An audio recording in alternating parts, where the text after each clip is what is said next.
And I compare used car to milk. It's like taking a gallon of milk. You just bought it from the store and put it out in the lot in the sun. You need to sell it before it goes bad, right? It's going to spoil.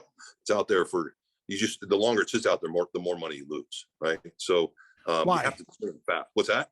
Well, I mean, are you talking over the scale of like months, years, or weeks? Like what do you mean? Weeks, really. I mean, really, I try not to have anything, which I don't accomplish, but I try not to have any car over 45 days old from the time I bought it, 45 days, because and it's proven over and over again that as the car gets older, you lose money, you make less and less money. You can't turn it, right? That money's because it's cash. I mean, there's floor plan for them now, you can finance them, but really used cars generally are cash. That's actual cash money sitting out there.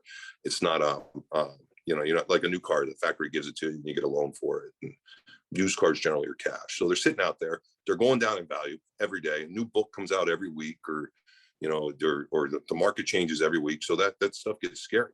You get lot damage on it. Your salespeople start walking around it because they don't want to sell. They think it's a bad luck or something stupid like that, which, believe it or not, that controls more salespeople's lives than anything else. Is that car's bad luck? I don't want to sell that car. And well, I mean, I'm that way. I'm psycho about it. I'm crazy about it. So stupid, but stupid. It's one of those things where it's stupid, but you still do it anyway. Like I actually get anxiety and panic attacks if I see pennies in a dealership because they're bad luck. We're not going to sell cars if there's pennies in the dealership. So I take them and throw them all over the lot. Wait. All right. Say more about that. Let's dive down that rabbit hole. Pennies are bad luck. Pennies, if the car salesman, if he's up front, he's cheap enough to hold on to a penny. He's too cheap to be in a car salesman. He's just too cheap. You know what I mean? So that's the thing. So what you do is you throw them on a lot, and then it's the greatest thing in the world. You see this all the time. You see customers like the really cheap Mucci customers who are like fighting you for hours over like 30 cents.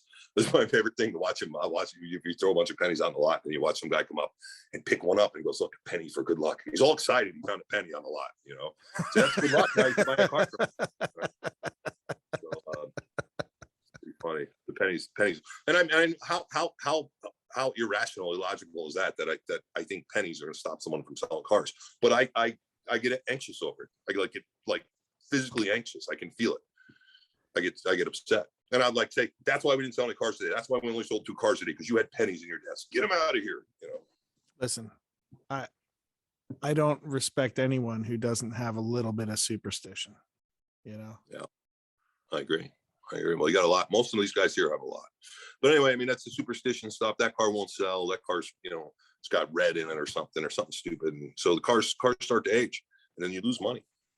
So you got to just turn them. So with this crisis, to get back to where it is, or this chip shortage, used cars being so expensive, I mean, you can just feel at some point the market's going to shift, and these cars are going to like lose 10-20% of the value instantly. I mean, it just feels like it's coming.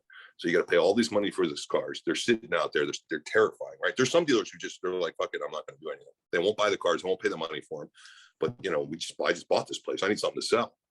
So I'm going to go out and pay them. So I got to sell something. We can't sell nothing. I got to feed the machine. Service department's got to fix the cars. The detailer's got to clean the cars. Got to pay everybody. Technician's got to work on them. Salesman got to sell them. Finance guy's got to finance them. If you don't have a product coming through here, all those people don't have incomes, right? And you got to let them go. You're gonna, I'm responsible for all those guys' incomes, livelihoods. So I got to go out and take the risk, put this money in his cars, and try and sell them, and then hopefully make money. Hopefully don't lose, right? Which right now we're making money. So it's all right. But what gets scary is you got 40 of them on the lot, and all of a sudden, one week they're all worth 20% less, and you can't sell them. That's what's scary. How long? That's life in a big city. That's what you get if you want to, be a car salesman.